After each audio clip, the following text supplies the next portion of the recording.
This is a great way to map the mobility and stability of the hip socket.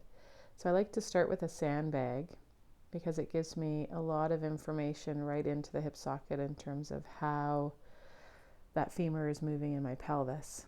And then I proceed to roll from my back onto my front. Really, the weight of the sandbag giving me a lot of information in terms of how my hip is moving and how the leg needs to organize in order to complete the task. Then I like to make it more challenging and work on the subtle in terms of being able to feel the relationship between my foot and my foot sensing and the movement of my hip.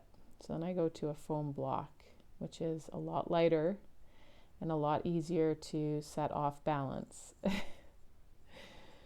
And I proceed to start to feel the relationship between the sole of my foot and my ankle and what's happening in my hip. And I just give myself a chance to really sense with my foot, feeling how the heel and the ball of the foot move. And again, each time the block falls off, I'm learning. My sensory system is learning and figuring it out.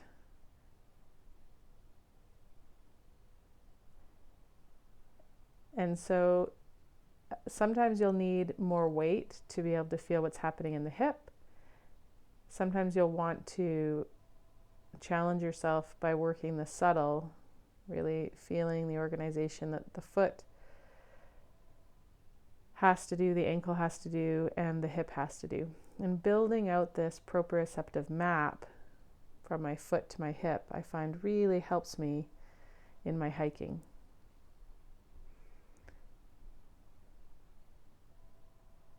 And it's kind of fun to play with too. If you don't have a foam block, you can use your running shoe, but have fun with it.